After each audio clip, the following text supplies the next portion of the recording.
Welcome to AWS Summit.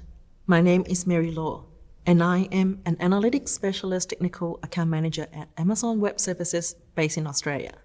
I work with our largest enterprise support customers across Australia, New Zealand, and Asia Pacific to get value from the data and help business achieve operational excellence at scale. As a specialist technical account manager, I deliver deep dive technical engagements to proactively improve performance, reliability, security, and cost effectiveness of customer solution using AWS best practices. We have specialists in other areas such as AI/ML, containers, database, security. Please reach out to your account team if you are an enterprise support customer and would like to find out more. In this session, we will learn how a lakehouse architecture supports speed, accuracy, and agility and help bring your organizational data and team together as one. Over the next 30 minutes, I will talk about how organizations are being challenged to derive more value from the data as the volume and velocity of data grows, and the new norm of leveraging a lakehouse approach.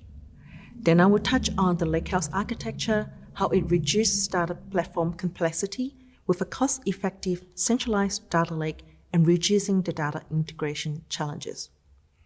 I will discuss the role of Amazon Storage Services, S3, Amazon Redshift, and other key AWS data services in the lakehouse architecture. I'll conclude this session with a summary and next step. If there's one thing that 2020 has taught us, it is the need to be agile in the face of constant and sudden change. No organization can function without data these days, and we heard that data is the new oil that drives company. The amount of data being generated from business, logs, or social media needs to be analyzed to improve decision-making. And here are some of the common challenges of big data. Data has exploded at a rapid pace from terabyte to petabyte, and sometimes exabytes of data. One of the common challenges we see is storing all this huge set of data properly and to be able to handle the speed at which they are coming in, let alone the various formats from structured, semi-structured, and unstructured. With streaming data, there is an increasing need to analyze without loading them first. Then you have more dispersed data sources in various formats, including the open source data format. Think of Delta and Apache Hudi. As the quantity and diversity of data grows, silos continue to grow too.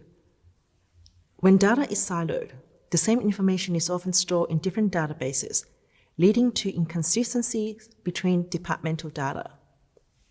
We also know that costs can escalate quickly without deriving the value you need. It can be difficult to know what to expect and to keep up with the growth of data, users, and use cases. Lastly, securing this huge data set can be a real challenge, but it is crucial as these data sets are accessed and analyzed by any number of applications and people. Traditional on-premise data analytics approach cannot handle this data volume because they don't scale well enough and are too expensive. This leads to the trade-off between data retention and cost. IDC forecasts that by 2025, the global data sphere will grow to 163 zettabytes. That is 1 trillion gigabytes. That's 10 times the 16.1 zettabyte of data being generated in 2016. The implication of this is huge. Not only do we need to build platforms that will scale, but need to do so at a low cost. We need to scale our processes. No longer is a centralized teams building reports and ETL. We need to democratize governance, data access, and data wrangling, and data engineering. We need to enable our organization to bootstrap itself to become data-driven. All this data will unlock unique user experiences and a new world of business opportunity. I remember 5 years ago, I was in London working with a large utility company and being asked to disable the streaming of smart meter data to save on storage, as the on-premise data warehouse cannot accommodate the burst of data and would require purchase additional resources, which would take days, which lead to the delay of reporting and invoice generation. Departments supporting their operations using different technology, solution, and tools such as spreadsheet accounting software. Many of these legacy systems were not designed to easily share data. For example, your CRM and accounting software. Each solution stores and manages data in different ways, many of which are proprietary to the vendor that create the solution. Data is not easily shared. As each department collects and stores its own data for its own purposes, it creates its own silo.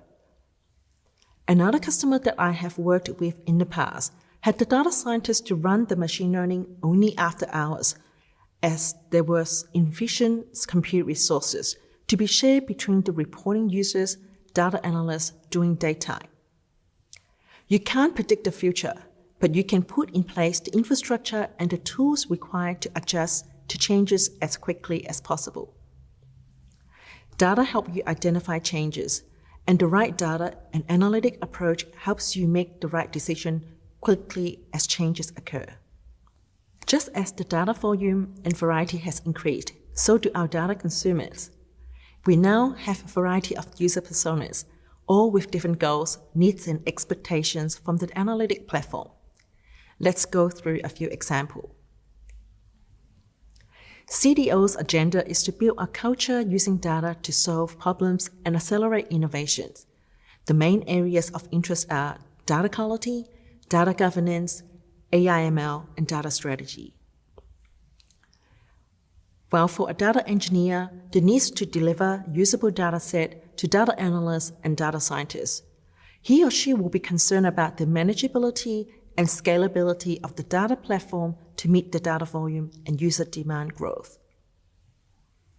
For the data and IT security officer, they care about keeping information secure and compliance with data privacy regulations and ensure proper tools and processes are in place to protect users' private information. They must be able to govern access to data, applying fine-grained access controls and masking. The data scientists were challenged by the pace of business and need to be able to extract, pre-process, and analyze data and incorporate data to use in the algorithm so they can react to changes in the business strategy and market condition. They need access to the right tools for developing, testing, and deploying models. So, what is the unique and key elements of a lakehouse architecture and how it democratizes data?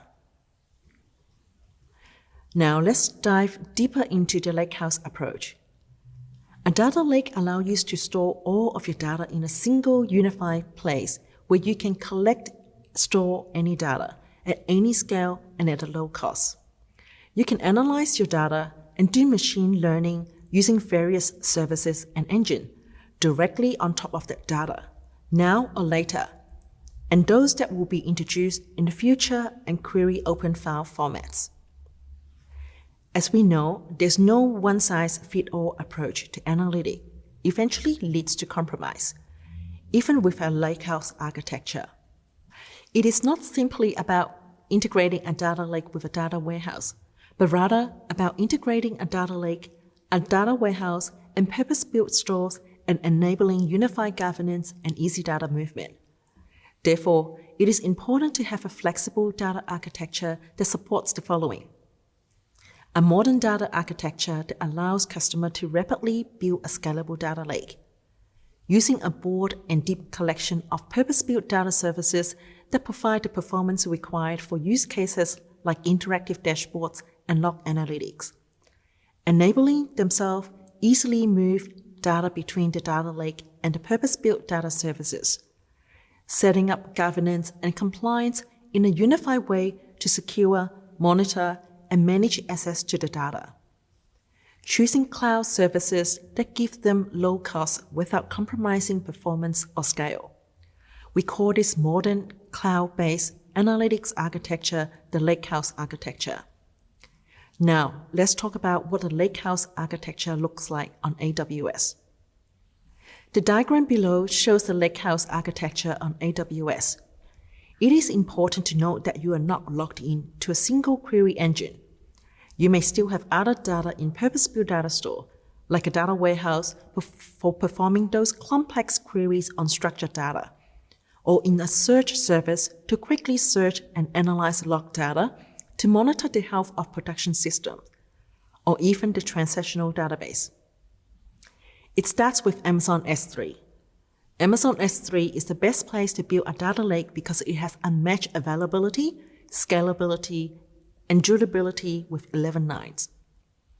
In addition to the data lake, our purpose-built databases and analytics service like EMR, Amazon Elasticsearch Service, and Redshift provide the right tools for the job to get the performance and scale at the lowest possible cost. To move the data between these systems, they use AWS Glue, our serverless data integration services. And finally, AWS Lake Formation helps build and secure data lakes in the cloud in days instead of months. Now, let's look at other lakehouse architecture use cases that simplify infrastructure and accelerate innovations. With the lakehouse architecture, data from various sources such as sensors, IoT apps can land directly into the lake without data cataloging. Data engineer can elect to ingest only the highly valuable data into the data warehouse Redshift for visualization. Now, remember the story I shared earlier where a client of mine had to disable streaming data as the on-premise server cannot handle the burst of data? This is the perfect use case for a lakehouse architecture where you no longer need to make the trade-off between disabling streaming to save storage. In this scenario, Redshift Spectrum embraces the data lake approach by letting users to analyze data in place using different formats. Redshift Spectrum integrates with Lake Formation's catalog to provide table and column-level access control for fine-grained security. You can also use Amazon Redshift Spectrum to run read queries against table in your Amazon S3 data lake with open-source Apache Hudi or Delta Lake. Create external materialized views to speed up queries that are predictable and repeated. You can create materialized views in Amazon Redshift that reference external data sources such as Amazon S3 via Spectrum or data in Aurora, or RDS ProgressSQL via federated queries. We can also offload historical or warm cold data from Redshift into S3, which can be shared with other analytic tools apart from querying it back using Spectrum. This is a great capability to promote innovation and experimentation. This will allow data analysts and data scientists to access the data directly in the data lake. For my customers, the data scientists no longer need to wait until end of day, as they can now access the raw data in Amazon S3 using tooling of choice, Athena, Amazon EMR, SageMaker, or even Redshift Machine Learning. The data analysts can query the data using Athena or Redshift Spectrum. What's more, executive reporting users can even ask questions in natural language using QuickSight-Q to get the reporting they require. For the data analysts and data scientists, this capability aimed at increasing speed and reducing the time to insight. Amazon Redshift Federated Query features allow you to query and analyze data across operational databases, data warehouses, and data lake. With Federated Query, you can now integrate queries on live data in Amazon RDS for ProgressSQL and Amazon Aurora Progress with queries across your Amazon Redshift and Amazon S3 environment. Federated Query also makes it easy to ingest data into Redshift by letting you query operational databases directly, applying transformation on the fly, and loading data into the target tables without reducing complex ETL pipelines. This way, the BI users no longer need to wait for those nightly batch jobs to be completed. You can create materialized view in Amazon Redshift that reference external data sources such as Amazon S3 or Spectrum, or data in Aurora or RDS ProgressSQL via Federated Query. Using Materialized View, you can easily store and manage the pre-aggregated data and pre-compute resource of a select statement referencing both external tables and Redshift tables. Subsequent queries referencing the materialized views run much faster as they use the pre-computed results stored in Amazon Redshift instead of accessing the external tables. This also helps you reduce associated costs of repeatedly accessing the external data sources because they are accessed only when you explicitly refresh the materialized view. For the data security officer, AWS Lake Formation helps organizations build and secure data lake in the cloud in days instead of months. With Lake Formation, you can move, store, catalog, and clean your data faster. You can simply point Lake Formation at your data sources, and Lake Formation crawls those sources and registers the data with your Amazon S3 data lake for analytics and machine learning. Lake Formation transforms data into open formats like Apache Parquet and ORC, so it can be analyzed without further transformation or preparation. These open formats give you the flexibility to analyze the data using a broad set of analytics tools and services that best fits your workload. At reInvent 2020, AWS Lake Formation announced transactions, row-level security, and acceleration capabilities. These capabilities are available via new, open, and public updates and Access API for Data Lake. These APIs extend AWS Lake Formation governance capabilities with low-level security.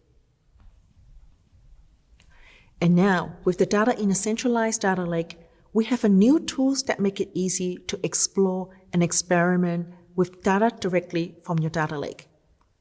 With AWS Glue Data Brew, users can explore and experiment with data directly from your data lake, data warehouses, and databases, including Amazon S3, Amazon Redshift, AWS Lake Formation, Amazon Aurora, and Amazon RDS. You can choose from over 250 pre-built transformations in AWS Glue Data Brew to automate data preparation tasks, such as filtering, anomalies, standardizing format, and correcting invalid values. After the data is prepared, you can immediately use it for analytics and machine learning. If you use Glue Data Catalog to store schema and metadata, Glue Data Brew automatically infers the schema from the Glue Data Catalog. And if your data is centralized and secure in AWS Lake Formation, Data Brew users can use all datasets available to them from a centralized data catalog. Now, let's look at the journey of our own Amazon.com's large-scale analytics. Founded in 1995, Amazon.com is the world's largest online retailer and have a long history in data. As Amazon's consumer business grows, its data and analytic platform must scale to support it. This legacy massive data warehouse with many online transactional databases are not scalable and are not cost-effective. There were many challenges around the availability of data and to support those that needs to analyze the data in a variety of ways. For example, data analysts for generating reports for compliance, for the data scientists to support data modeling for personalization or customer churn. There is reason to migrate off this legacy architecture. Scalability risks due to data volume increases and global market expansion due to COVID data and compute. Some team faces 60 weeks to scale for peak event like Prime Day. Latency risks due to data volume and transaction rates increase. Amazon and our customer are latency sensitive. Think of the retail, video, and Alexa. Expensive licensing costs of hardware scale to peak. Hundreds of hours and months of maintenance and patching. Vendor has slower rate of innovation compared to AWS. Data in an organization come from a variety of sources, such as social media pages, ERP applications, customer logs, financial reports, emails, presentations, and reports created by employees. Combining all this data to prepare a report is a challenging task. So the goal for the new system is to provide an analytics ecosystem that scales with the Amazon business. To leverage AWS technologies, which will eventually help AWS improve the services for all AWS customers. To provide choice and options in the new analytics technologies, a platform that serves different needs from the reporting team, which is SQL-based, data science team for machine learning and programmatic data analysis, each personas with different level of skill set and requirements.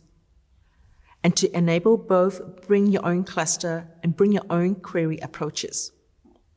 So our journey to move away from the legacy database begins.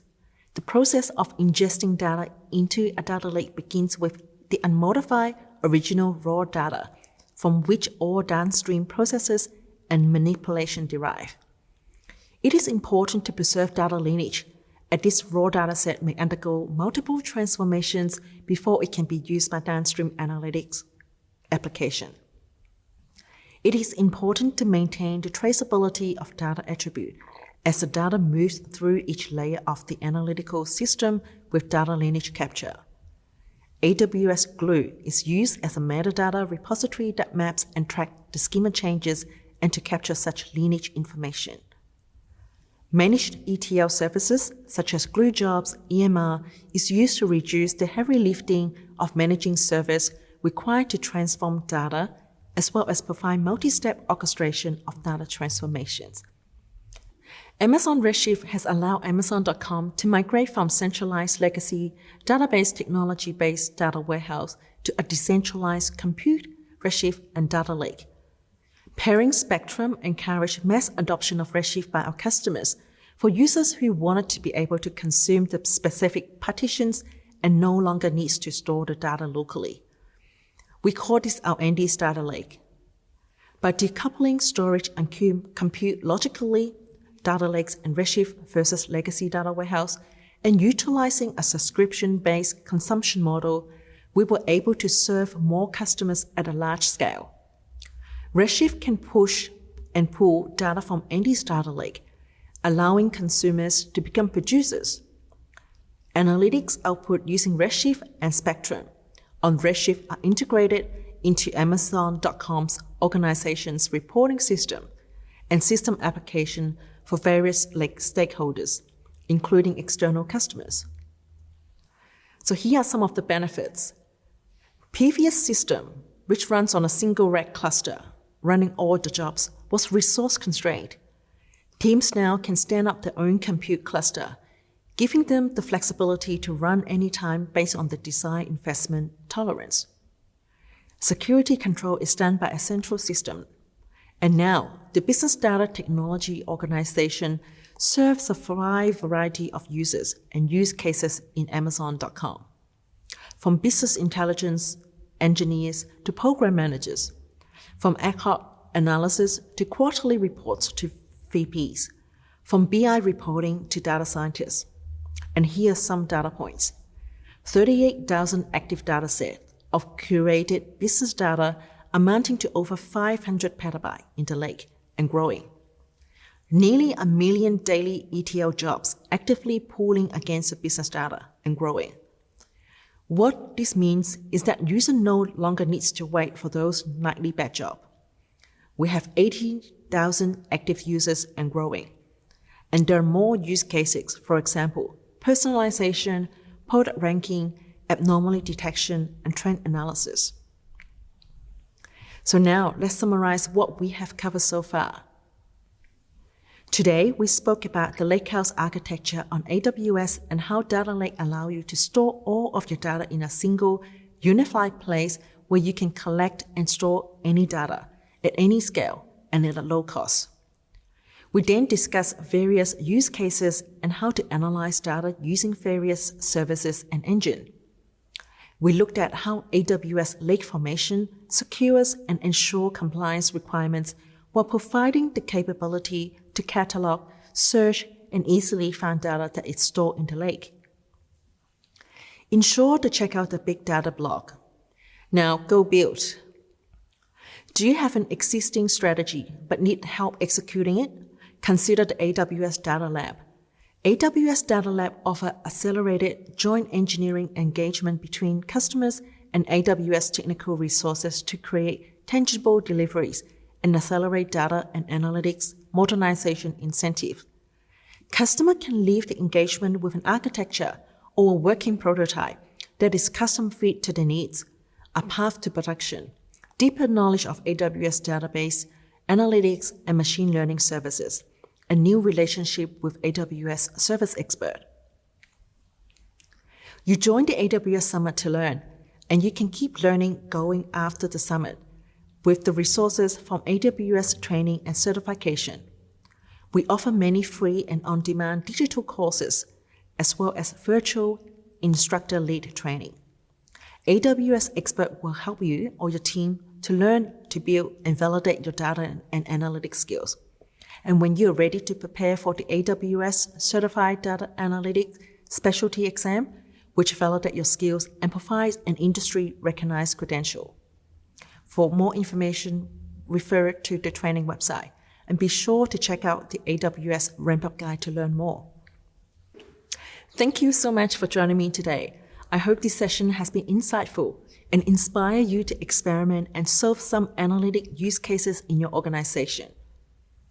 Finally, we would appreciate if you could fill out the session survey so that we can better understand the topics and services that you would like to learn more about and get in touch.